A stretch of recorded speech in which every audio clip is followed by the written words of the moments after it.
Hello everyone and welcome to another episode of the Roker Report podcast in association with the Sunderland Community Soup Kitchen. It's Gav back after Sunderland's 0-0 epic draw at Turf Moor against Burnley on Friday night. You join us. We've had a bit of a weekend, so we've taken our time to react to this one. It was a nice, it feels like a win, but it wasn't a win. It feels almost as glorious as a win, which is why I'm feeling really happy and bubbly and chatty today. Joining us is Phil. Hello, Gav.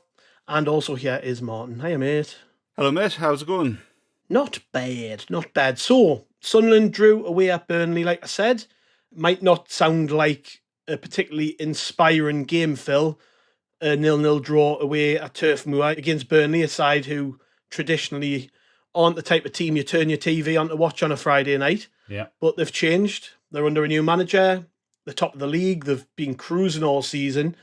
But you could probably argue that Sunderland have ran them as close as anyone this season. We were 2-0 up in the first game early in the season at the Stadium of Light and obviously capitulated after that. And then this one became the first team not to concede against Burnley in the league. Yeah. I think the stat was that Anthony Patterson is the first goalkeeper to keep a clean sheet there since Ederson in the Premier League. So yeah, I mean, I said there, didn't I? I felt a bit like a win just because of how well we played. And, you know, like I say, a neutral looking at the scoreline might think, well, that wasn't a particularly great game of football, but you could even sense in the commentators after the game and the analysis that the ex-players did and stuff, that everybody who watched it actually really enjoyed it, because it was a bit of a tussle, wasn't it? It was a team really trying to break down an impressive defensive unit. Yeah. And this was Sunderland at our best, in my view. You know, it's not always about scoring the silky goals and taking teams apart with our football. Sometimes it's about this. It's the same way we played at Norwich. And it is good to watch, isn't it? So it was a good result in the end for us. Oh, absolutely, Gav. I thought it was an excellent result. And I think, you know, it was a result that really concluded a run of tough fixtures, you know, from which we've emerged with some creditable results, some good points on the board, and a real sense of optimism again. So, yeah, I think, you know, just to wrap up that run of games with a draw against Burnley was excellent. But I thought it was a great game, Gav. I have to be honest. I really enjoyed watching it. I thought it was a really interesting game to compare the two styles of the teams. You know, we went there with a real game plan.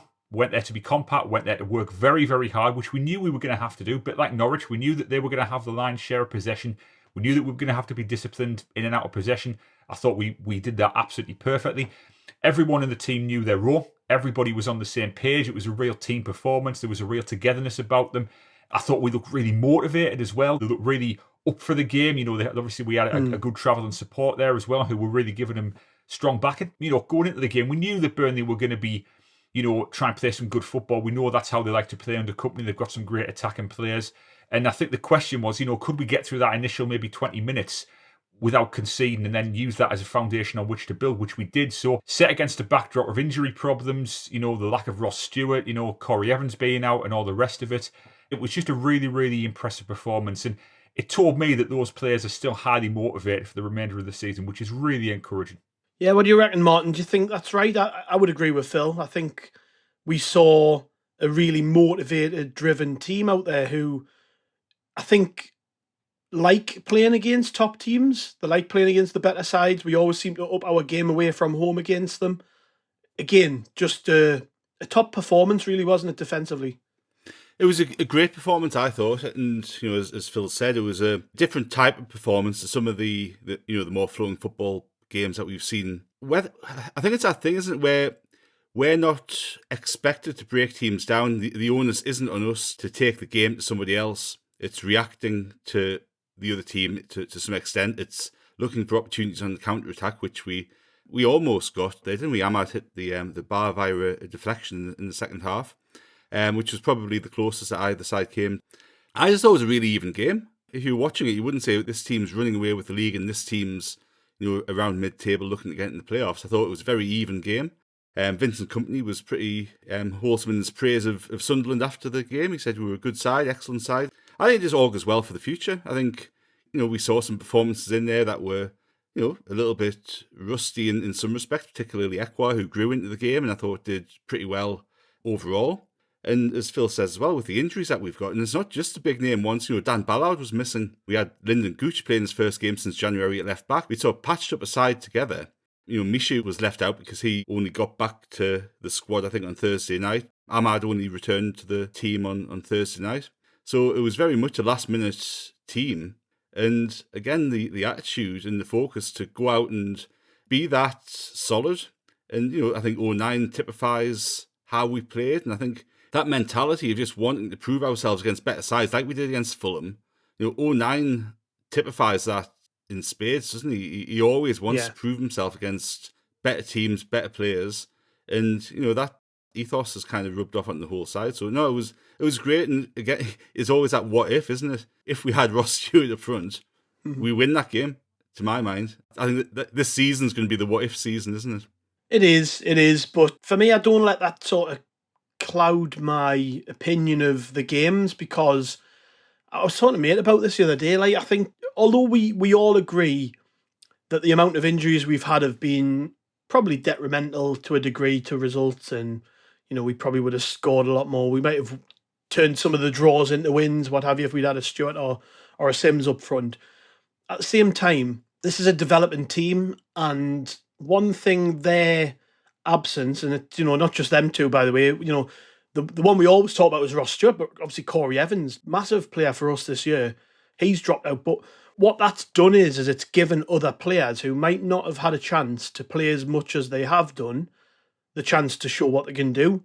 Like, I don't think for 1 minute that Edouard Michou would have played anywhere near as much if Corey Evans had been fit. And now I'm sitting here talking about him and thinking, 2.5 million, I'd snap your arm off for him. Oh, that's absolutely right. Whereas in December, I was happy to let him go back to Paris. There's been quite a bit of that where, although players have been missing and we've rued that, I also think long term, we probably will see the benefit of the fact that so many players have been injured. It sounds strange to say that, not just talking about kids, but Luke O'Nien, for instance, he's played games where others have been injured, and then, to me, has proven himself as a really good championship player, mainly as a defender. And I look at things like that and I'm just like, sometimes things work out for the best anyways. I was one of the people who was sat there with my hand up going, I would love to be in the playoffs this year, and we still might be. It's not completely dead. But I was one of those people who said, I would really like us to finish the season strongly, go for the playoffs, and if we get promoted, then it is what it is. But now I sit here and I think, well, everything that's happened this season is built up to where we are now. And obviously, I'm looking at it and thinking, well, I'm actually really happy with how things have worked out. Obviously not happy we've lost players through injury, but it has created opportunities for others, and it's not been the end of the world, really. What do you think of the impact that the injuries and the missing players has had on the rest of the team when you look at, say, the performance on Friday, and you've got 09 standing out playing in defence where Ballard might have started, you've got Gooch playing left-back, as Martin said, hadn't played since January, comes in at left-back, gets man of the match. Yeah. And things like that. It does create a lot of opportunities still, though, doesn't it? It does, and I think that the thing is, you've got to remember here, Gav, that this is a team that, is incredibly unified and they're incredibly selfless. There's some real good characters in this team. It's a Sunderland team that I really, really like. Not just the footballing ability, but the way they conduct themselves and the way they carry themselves as well. I think, just in the case of 09, for example, I think that because he was there with us through the darkest days of the League One era, the Wembley defeats and the defeats to the absolute dross of the league and so on and so forth, I think he's embraced the championship with even more ferocity because he's desperate to make an impact and he's desperate to help this club get back to where it wants to be. So I think what Martin said there was absolutely right. 09 really does typify the adaptability and the kind of selflessness of this squad. But you're absolutely right, is that, what we've done, we know that Tony Mowbray has been bemoaning the injury problems, and possibly rightly so, because they have hit us quite hard. But what he's also done is he's used that and he's kind of flipped it around to give opportunities to his fringe players and to say, look, here, player X is out. You've got a chance now. Go in there, show me what you can do, and you'll strengthen your case for selection going forward. And I think Pierre Ekwah really was a case in point. I mean, I think when we saw his name on the team sheet on Friday night, there might have been a bit of an intake of breath, because you're thinking, Christ, Burnley, formidable home record, best in the league. Ekwah's still quite raw. He hasn't had a lot of minutes. How's he going to cope with this? And I have to say, Gav, I thought, I wrote an article on this, and I think that, I'll back up my point there, but I think the way Ekwah handled himself in that game on Friday, even though it wasn't quite happening for him in parts, he had a few bad touches, played a few misplaced passes in the first half. He didn't shirk away, he didn't hide, he held himself together, he kept his head up, and he kept going. And that to me bodes really, really well, because, the championship for him is a completely alien league. It's totally different to what he's been used to. He's obviously still settled in at Sunderland as well. You've got to bear that in mind. And I think the attitude he showed on Friday night was really, really impressive. And I don't think Tony Mowbray will have failed to notice that as well. I think, we know that Mowbray likes to give the youngsters their chance whenever possible. But I think for him, it's not just about what they do with the ball at their feet. It's about the attitude they show, the qualities they espouse, and so on and so forth. And I think Ekwah did that. But yeah, Martin's talking about, the season of what ifs, and I think that's absolutely fair. What if Ellis Sims had been there for the whole season? What if Ross Stewart hadn't been hit by injuries and so on? But what the players have done is they've got their heads down and they've kept going forward. So I think that if we want to get promoted in the near future, what we've got to do is we've got to go through these challenges, like the challenge that Burnley set us on Friday night. You learn from that, you take the experience and you use it to better yourself. And I think the players are absolutely going to do that. So yeah, frustrating with the injuries, but it's opened up huge windows of opportunity for the players, and many of them have taken the chances. Yeah, and like Phil said there, Martin, it was the one who came in the midfield. I totally agree with Phil. I think, you can't deny that some of his passes were off at times, but in general, I thought his performance was great. I love the way he held himself in the midfield, used his body physically to retain possession. He played that fantastic pass to Roberts. And again, as I go back to my other point, 09 and Gooch playing a starring role in defence when maybe in other circumstances they might not have started that game. It all adds up to maybe, we're looking ahead possibly to next season for these players and thinking, this might not have been such a bad thing that they've been given these opportunities, and there's going to be more as the season goes on for other players too. Oh, you take the positives out of any situation, don't you? So as you say, those injuries have opened doors up to a number of players to get chances that they might not have. And I think especially with the younger players that we've got in the squad, we'll see the benefit of that next season because they'll have experience that they might not have got otherwise. And, they'll be stronger, more experienced and more adapted to how we want to play. And I think Pierre Ekwah is one of those. And I think, to me, you look at him play on Friday night against Burnley, and look, nobody's saying he turned in a star performance. Nobody was saying he was a 10 out of 10. And he did give the ball away a few times, especially in the first half. But you can see the attributes of a really, really, really good player. And the thing I like about him, if you watch him, when he receives the ball, 9 times out of 10, he doesn't immediately play the way he's facing. He'll turn and look, take a touch, turn, and look to change the direction of the game and the flow of the game, and look to open the team up on the other side. And I think that's the sort of quality that we've been missing in our midfield for quite a while. I think, Mishu's an excellent player, and I think he'll grow and grow. And if he's available for 2.5 million in the summer, you sign him up. It's an absolute no-brainer. I think he'll get better and better. But often, Mishu is a very neat player who will sort of knit the passes together, knit the team together, and he usually plays in the direction he's facing. Whereas Ekwah takes the ball, turns, and looks to change. And I think the two of them, with Dan Neil, the three of them maybe in the future in the 3-man midfield, could be superb. I think the thing with Ekwah is you look at him, you go, there's not an intensity to his game yet. He's kind of strolling around a little bit. And I think that comes from playing so much youth team football. I think Tony Mowbray has said it. He said, Ekwah's a player that you can tell has just been told in his youth games, sit in midfield and ping the ball about. And he hasn't had that need to be really sort of 100% drive, desire, and really throw himself into games. He's sort of played games to develop rather than playing a game to win in that 90 minutes. And I think we'll start seeing more and more of that from Ekwah. And if he can get that bit right, which he will, because that just comes from playing proper football, to my mind, we will have a bloody good centre midfield player on our hands because he's so different to the other central midfield players that we've got. Yeah, I do hold high hopes for him. I like the look of him. I'm a bit like this with most of the young lads. Like they've all got something. There's a reason that we brought them here. There's a reason that they're so highly rated, and it's about whether you give them the chance to actually express themselves, isn't it? I know that a lot of fans would prefer us to sign the finished article already. And the thing with the Ekwah and the benefit of an Ekwah is that you don't know how good he's actually going to be. He could be a dud. They all could be. But there are the raw materials there to suggest, well, if we put him in the right team with the right coach who's going to give him patience and time and opportunities, then he'll fulfill his potential with Sunderland. Every player like that who we bring in is a gamble to some extent, but it's going to be an educated gamble based on the research that the scouting team and everybody's done on them, right? And yes, it's up to us to an extent to give them chances to develop, give them exposure to first team football. But it's up to them as well to take that chance and to work on those bits of the game that aren't quite spot on at the moment. And they've got to have the right attitude as well. And I think all of the young players that we've seen who we've brought in seem to have a good mentality, seem to have a good attitude, and seem to want to improve. And I think, we've talked about before, haven't we? It's a different situation to bring in a 27-year-old finished player who's at their peak. These players that we've got, they'll turn in 20-minute performances like Ekwa had in the first half where he mishit 2 or 3 passes. And we've got to kind of overlook that as long as overall they're playing well and developing and heading in the right direction. And they'll have peaks in the performances, they'll have troughs in the performances. They'll turn in some 9 out of 10 games, they'll turn in some 4 or 5 out of 10 games. And that's absolutely natural for players who are 18, 19, 20, 21 to do.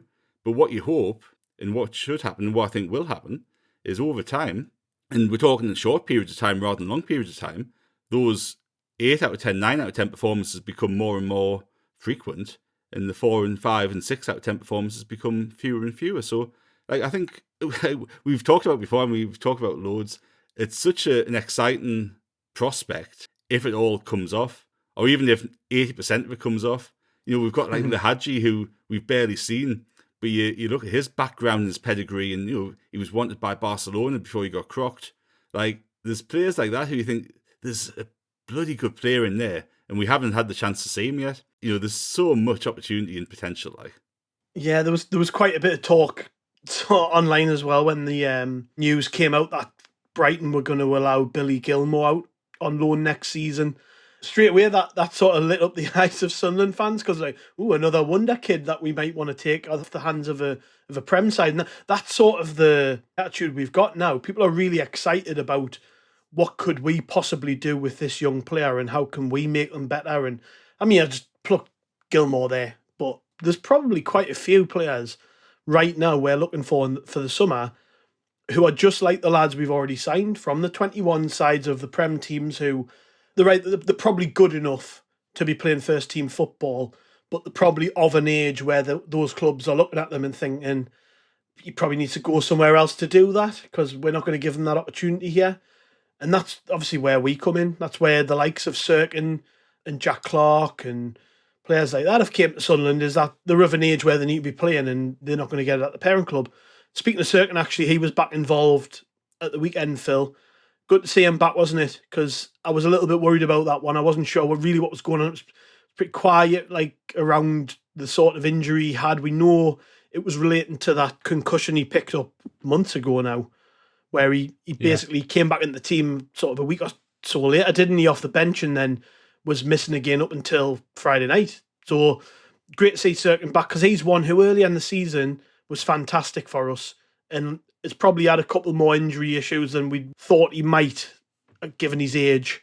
But yeah, great to see him back. He needs to have a good run at the end of the season, really, doesn't he, so that he's ready for next year. Yeah, I mean, it was a fearful blow that he took at Millwall, by the way, in scoring that equaliser from George Long, their goalkeeper. I mean, he absolutely KO'd him. It was a brutal collision. Talk about putting your head in where it hurts. But yeah, great to see him back, Gav. Like I said, and I think he's a player who, as you say, hopefully he can get a good run of games between now and the end of the season. I don't think you can take any chances. Concussion is in football nowadays. There's been a lot of cases where players have come back on when they shouldn't have and all the rest of it. And I don't think you can take the chances with a young player like Sirkin. So if the club feel that he's fit to go, that's great. It's good to see him back. But, if I can just pick up on the point you made there about giving players from Premier League clubs, another chance at Sunderland, I think that's absolutely right.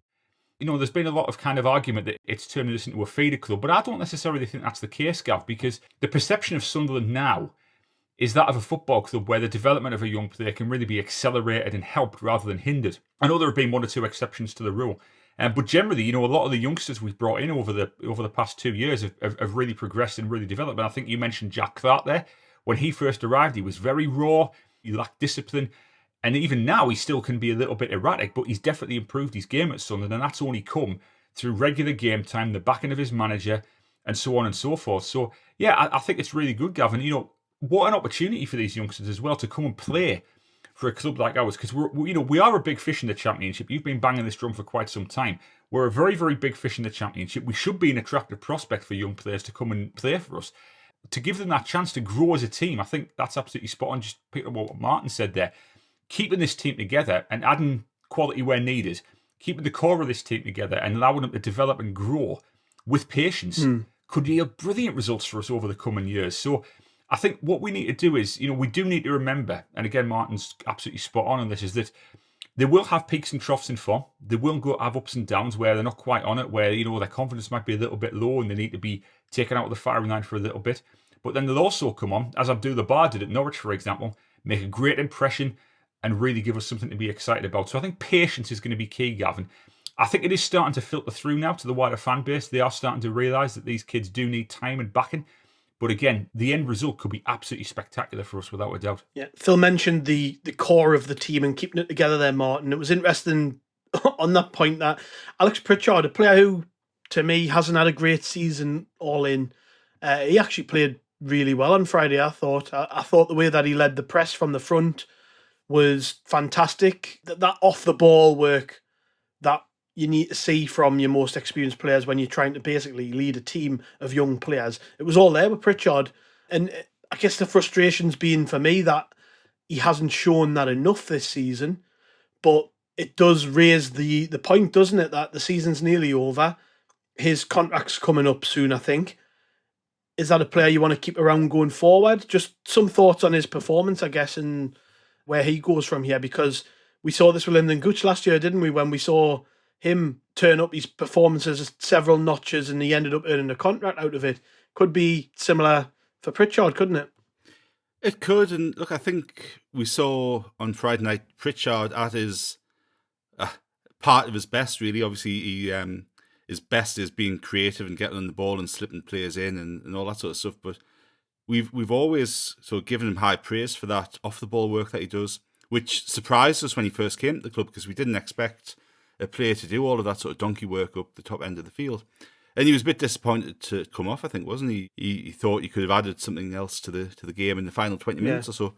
And look, he played well, and I think he's had a bit of a stop-start season, hasn't he? He's had a few injuries, been in and out the side, and obviously with Clark, Ahmad and Roberts to choose from, he's more often than not found himself on the bench when he's been coming back from injury too. Whether we give him a new contract or not, I think it's going to be an interesting one to see how we actually play this side of it, because we actually had a letter into the website this week, somebody talking about, what is the model? We've never actually been told what the model is. And we've talked about the model, haven't we? And maybe each of us have our own perceptions on what it is based on bits that we've put together that have been put out in public, because I think it's fair that the club have never come out and said, this is exactly what we are going to do from A to B, C to D. But they've talked about it sort of in part. We can kind of piece it together.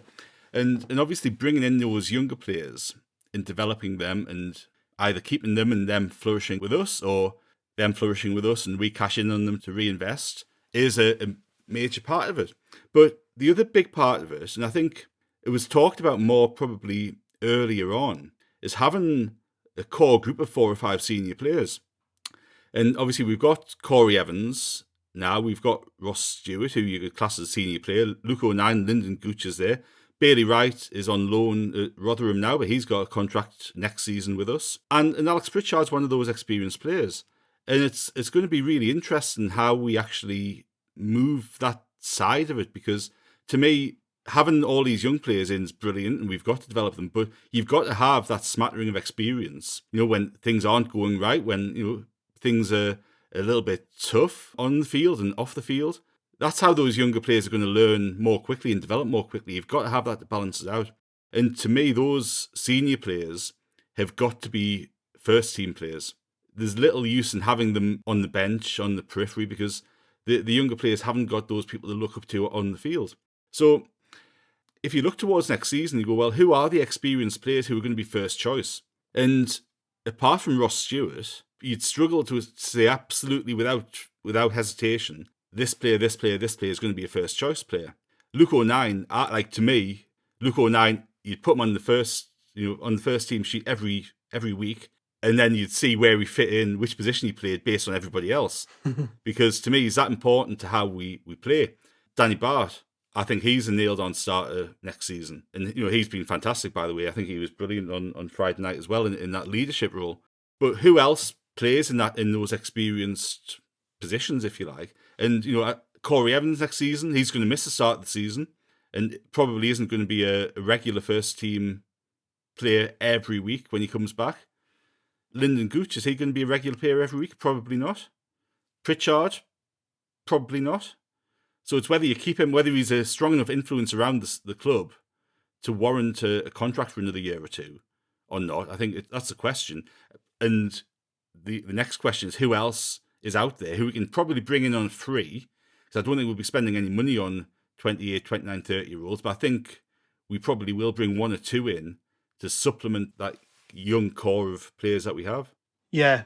And we've got young players at the minute who, well, you would expect them to be a little bit more durable, Phil. Would that be fair? We've had quite a lot of injuries. I know we've had another two during the international break, two young players. Obviously, Joey's done his shoulder. We've had Dan Ballard. I don't think he'll be out too long, but so many injuries. And they're not all older, experienced lads. Yeah. A lot of them are younger lads, right? So, I mean, like I said at the top, we have, in a lot of ways, I think we've managed to make the best out of a bad situation by giving opportunities and stuff. But does that fill you with any dread going forward that we've got lads who have struggled to stay fit this season? I mean, there's another one, Ross Stewart. Fantastic player for us, but he's had two bad injuries. How does that change your outlook, obviously beyond this season, if it does at all? Does it make you feel any differently about next year, or is it just sort of, we just have to take it on the chin, next year might be better? What do you think about that? Well, I mean, I'm not particularly concerned, because I think that, as you said there, a lot of these lads are quite young and they're still developing physically and they're still really kind of getting their strength up and learning what it's like to play in this division. We all know, Gav, this division is a real slog to go through. The schedule is merciless. It puts a lot of demands on the players' bodies. You're going from week to week, game to game. It's very, very tough. And I think for young players, I do think that, obviously injuries can happen. So, I don't necessarily think that it's something to be too concerned about. I wouldn't say that any of the youngsters are looking to me to be over the injury prone. I think a lot of it has just been down to sheer bad fortune. I mean, obviously Sirkin, for example, he gets punched in the head and he gets a concussion and he's out for quite a while. That's just bad luck, With Ross Stewart, I actually wonder now whether clubs who were potentially eyeing him up might be a little bit cautious, because he's had two quite severe injuries this season. He's missed a large chunk of the season. And I just wonder, whether clubs who were maybe looking at paying a substantial amount for him, maybe now we're looking at him and thinking, well, he's not getting any younger. He's not old by any stretch of the imagination, but he's not getting any younger. He's had two bad injuries. Is it really worth us laying out that kind of money on him when, other options might be available? So, in a strange way, I think Ross Stewart's injuries this season might actually play in our favour, in as much that we might actually have a greater chance of keeping him. But no, I don't necessarily think that we should be too concerned about the injuries that we've suffered carrying over into next season, Gav. I really don't. I think that a lot of it's been bad luck. Obviously, with Elliot Embleton, for example, he's a player who was looking really, really good before he suffered the injury at home. But on Alex Pritchard, if I can just comment on, just picking up on what Martin said there, I would hand him a new contract without hesitation, because I think with Pritchard, even if he's on the bench next season, what Pritchard brings you is composure, game management, experience. We saw it at Millwall when he came on. He helped us get a foot on the ball, kept everyone calm. And I thought his reaction when he went off on Friday night was great, because he'd had a really good game. He really wanted to contribute for as much as he could. And he was livid about going off. I'd rather have that than some indifferent waster who walks off with his shoulders something and, well, I've done my bit, I'm going off now. So, no, I would keep him, Gav. I really would. I think he's been excellent in parts this season. You're right to say, he hasn't maybe hit the heights that he might have liked to have done, but you can't put a price on the experience he gives. So I would definitely keep him at the club for next season and beyond. Yeah, I'm on the fence, if I'm honest. I think it all depends on who's available in the free agent market who can do his job. Yeah. So if we're looking at, I think one that's been linked quite a lot, and it might just be an easy link to make, but one that's been linked quite a lot has been Bradley Dack from Blackburn, for instance, who plays, I think, as a number 10. Played loads of football under Tony Mowbray over the years, so he knows him inside out. Now, I look at that and I think, is he an upgrade at this moment on an Alex Pritchard? Are they going to have two players like that at the club? I don't think so. I think actually when we look at the way we're doing things, they're probably going to try and keep a core of maybe 6, 7 really experienced but quality footballers at the club, and then sort of have the younger players building around them, feeding off their experience and stuff. So to me, it depends on who else we're looking at. Also, how seriously we take promotion next season. This is something we've talked about quite a lot in this pod, but we've got one eye on next season, and the expectation levels are going to be greater than they are this season, not just from the fans, but from within the club. And I guess how serious our ambition is will be reflected in who we sign. I mean, I know that's apples and oranges, it is what it is, but that's the truth, isn't it? We're going to see, based on our ambition in the transfer market, where the next season's going to go. So if we give a contract to, say, Alex Pritchard, but maybe don't bring anybody else in who's any better, then to me that says, well, we're just happy sort of consolidating again. But I don't think he's so important and so good that we couldn't bring someone better in. So I'm torn. I think when you look at a Danny Bart, he's somebody who has proven himself this year and has shown he deserves to be in this team going forward. Pritchard, I'm a little bit less bothered. Although I don't disagree with anything you said about the value he brings. I think he does. Again, it just goes down to me whether or not we are really serious about promotion next year. Yeah. And I guess that's not really a conversation for now. I'm sure within the club they're talking about it. I just think with Pritchard, it kind of depends the view you have on his role in the team, and whether it's you're looking at his on-field role or the off-field stuff he does. And we don't know what he's like in the dressing room, on the training field, how important he is behind the scenes. And I think that's that bit that we don't know. So we're making a very sort of blinkered judgment on him as a footballer and his role in the side. And I think, if you're just going off that, you probably wouldn't give him a contract, because there's so many other players who can play in those attacking midfield positions. But it's the other stuff that he does around the club, off the field, with the younger players, that we don't see. And I think it's kind of hard to then make that sort of definitive call on it. And that's when players like Lyndon Gooch get a contract at the end of last season. Some people might go, what? I don't understand why he's been given it based on what we say on the field. But around the club, there's so much value that people bring to it that you can't just look at it from one dimension. I think that, in terms of the standards that Pritchard sets, I mean, he's a very, very committed pro. We know that. And I think that, the off the field stuff is just as important, because I think he's someone who the younger players can look up to, really. He's someone who, who's been around the block. He knows the division. He knows exactly what it's like to compete in this division. And I think for a young player, I think that's really important. I think you've got to have a sounding board as a young player. I think you've got to have players in the dressing room who you can look to for advice, for guidance, both on the field and off it. And I just get the sense that Pritchard really is that type of player. So I absolutely see where you're coming from, Gav, regarding possible upgrades on him and so on and so forth. I absolutely take that point of view.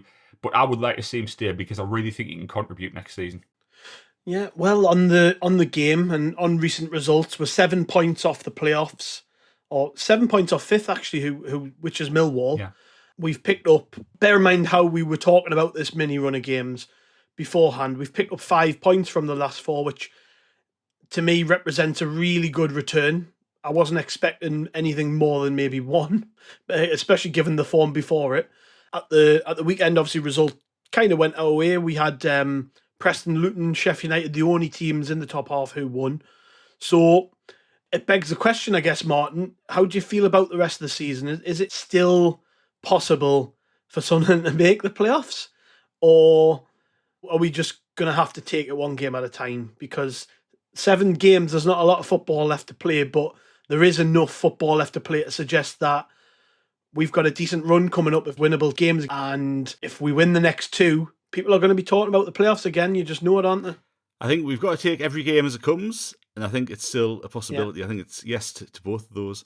I know it's a cliche, isn't it? But we just go into the next game, pick a side to play against Hull, and hopefully get 3 points. I think we've seen this season where we've had home games that we think are winnable, and we've come a little bit unstuck, and then we go away to Norwich and win. We pull off a draw against Burnley that nobody really saw coming. So we know we can't really predict with any certainty the results that we get this season. But on paper, we've got a nice run in. And I think that's a nice thing. Isn't it? We can be completely relaxed. There's no pressure. There's no real expectation of making the playoffs. There's a hope, there's a chance, but there's no expectation. And I think we will see Tony Mowbray sort of freshen things up a little bit in terms of personnel, giving players a chance. He said a few weeks ago after the Burnley game, he would be looking to do that. And obviously he started doing that really on Friday with Ekwar's selection. And I think we'll probably see Lahaji get a start at some point over the next 2 or 3 weeks. And let's see where it goes. I think that's a nice thing, and it's probably nice for the players. There's no pressure. But if we get 3 wins out the next 4 games, then perception's going to start to change. We're going to be looking up, and then the pressure might come a little bit more, mightn't it? But it's I think it's a really nice position to be in. I think if again at the start of the season, if you'd given any of us this chance, where you go last 7 games, you'll be comfortable. You won't be involved in the relegation battle, and you'll be however many points off the playoffs. You go, I'll bloody well take that. I'll have that. So I think it's a great position to be in, and it's nice and relaxed because, like, if we were in the playoffs now, the expectation would be that we'd finish there. So the pressure's ramped up for every game, and now we're kind of it's running in that position that we're in. There's a chance. It's not in our hands, but we'll give it a go. And I think it's going to be a good end of the season. It's going to be interesting to watch. It's going to be good for the players. Yeah. Do you dare to dream, Phil? Yes, I dare to dream. Yes, we can do it. Do I think we will? No, I think we'll fall short ultimately. But I still think that there are teams above us who, with their greater depth and a little bit more quality in key areas, I think they've probably got the edge on us a little bit. However, what I want to see us do, Gav, is attack every single game between now and the end of the season with everything we've got, because A, it gives the players a chance to stay to claim for next season, particularly the youngsters like Ekwa, for example. And B, it gives us a chance, even if we don't finish in the playoffs, if we can still end the season with some momentum and some forward movement, that sends us into the summer on a high. It also, as well, improves our chances in the transfer market, because potential incomings could look at us and they could think, right, Sunderland's a club that's genuinely going places. Now, I think we are anyway, by the way. I think even if we finish in mid-table, I think that represents good progress. But if we can finish maybe just on the fringes of the playoffs, maybe 2 or 3 positions shy, I still think that gives us a good foundation. Again, it makes us a really good prospect for potential signings, because they can look at us and think, God, there's a club that's really starting to stir again after so many years of mediocrity. They finished maybe just outside the playoffs. Maybe I can go and join them and I can help them get into the playoffs, or maybe even better next season. So again, Gav, I think it's a totally different dynamic than what we've been used to in recent seasons, because we've either had a desperate bid for promotion or we've been battling against relegation for the past God knows how many seasons, haven't we? So to be kind of in that middle ground, if you like, with no real pressure either way, I think is really, really good. And I think what Tony Mowbray has tried to do is, a lot has been made of him supposedly dampening down expectations. But what I think he's actually been trying to do is just take the pressure off the players. I think he's trying to create that space for them in which they can play with a bit of freedom, not having to worry about making mistakes and all the rest of it, and saying, look, lads, you've done brilliantly so far this season. You've acquitted yourselves really, really well.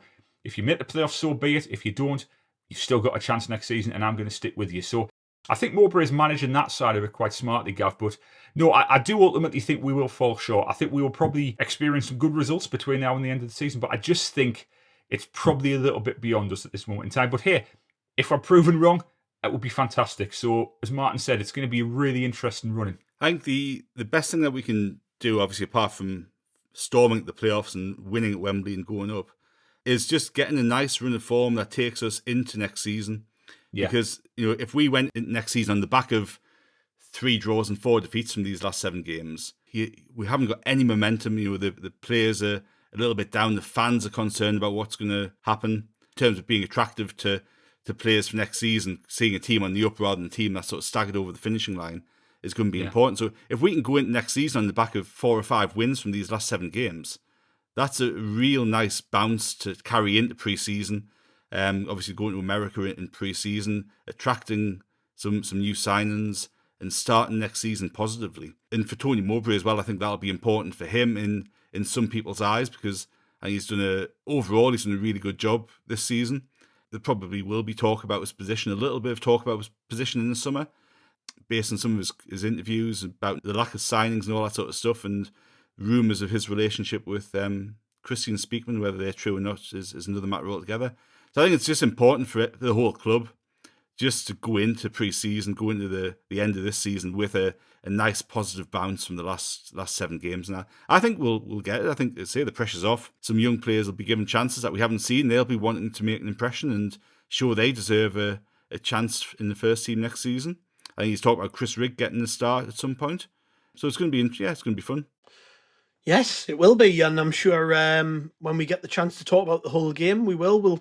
I think the fact that we actually talked about most of the topics around the performance rather than the performance itself is quite interesting at Burnley because, like I said at the top, 0-0 doesn't normally fill you with a great deal of optimism. Normally going forward, you're normally pretty bored after a 0-0. But for me, it was a game which sort of reflected the way forward for Sunderland. Like, we did see a lot of heart, determination, grit, players filling in positions they wouldn't ordinarily play in, but giving it their best effort. And those experienced lads showing a really good example to the others does make you think that going forward, we're just in such a healthy position. And it doesn't bother me how we end the season now. I think I would obviously be disappointed if we went and lost every game, but I don't think we will. I think we're going to be really strong. I think we're going to have probably more good days than bad because that's just been the theme of the season. And, if you can go to the best team in the division who, let's face it, Sky in particular, were dying for Burnley to win because everybody knows how good they've been and they want the big story. They want Burnley to sort of run away with it. It was nice for me as a Sunderland fan to sit and watch my team go there, not be fazed by any of that, and just take the game to them and say, you know what it is, we're not bothered how good you are. We've already proven once this season, all right, it was in a 45-minute period, but we've already proven we can take you on. Why not do it again? And I hope that's how we approach the rest of the season. I don't want to see us playing, like I mentioned before, we've got a little run coming up of games where I look at it and I think we can quite easily outplay every one of those teams and beat them. The question is, are we going to apply ourselves in the way we did at Burnley and Norwich? And that's now got to be the challenge to the players is we've seen all season how good you are, but now you've got a real opportunity to make next season as good as it can be for Sunderland and for yourselves.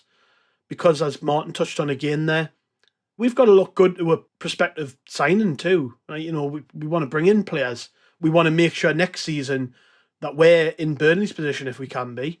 And the only way we can do that is by having a good end of the season. Yeah. So, to me, a great result, a nice pod to sit and reflect on a bunch of things because I think we're all pretty optimistic. And after that run of defeats we had, 3-4 weeks ago, it's a lot better position to be sat here in. So, It's interesting, isn't it? With the Norwich game and the Burnley game, two games recently I was seeing have been very different. And there's been a more pragmatic approach tactically and team setup wise. And earlier in the season, Tony Mowbray was very much like, we're just going to put the lads together, no fear, go out and attack. And I think we've actually seen, since the Stoke game, understandably so, we've seen a change in how Tony Mowbray has been approaching things. And he's been trusting players a bit more with shape, with tactics, with being a little bit more pragmatic and soaking up a bit of pressure rather than trying just to go and attack, because we saw what happened against Stoke, and that simply can't happen again. So I think there's a sign there that Tony Mowbray is feeling more comfortable with the players in terms of a tactical formation, tactical sense, being able to execute a game plan rather than just go out and play. And that augurs really, really well for the future as well. So it's going to be interesting from that perspective whether we actually see a bit more of that over these last 7 games, because that gives us clues about next season and how we'll actually approach it. Because if we can get that side of the game right, which we hadn't really tried to do before Norwich, then it's going to be like, that's kind of the missing bit, where you can adapt different styles for different fixtures and go out and try different things. And we haven't really done it until Norwich. So Burnley was another great example of that, where we didn't go all out, try to attack at every opportunity and leave spaces in behind. We were actually very sort of rigid and structured whilst playing on the counter. And we hit the bar and had a goal disallowed, and we came the closest on 2 occasions to scoring the only goal of the game. So it's just been an interesting sort of subtle change in Mowbray's approach to things. And again, it'll be interesting how that pans out over the next 7 games of the season. Indeed. Yes, well, like I said before, we'll probably be back with a preview before Hull. Cheers, Phil. Thanks, mate, for joining us this late Sunday evening. Late for me and you, not so much for Martin. It's nice and early where he is. So he's got the whole day ahead of him. Early Monday morning for me, mate. Yeah, cheers, mate. Thanks for joining us on this Monday morning for you, Sunday evening for us. Thank you very much. Cheers to the listeners. Thanks, everyone, for joining us as always. We will be back, as I say, with a preview, no doubt, before Hull on Friday. We'll catch you later.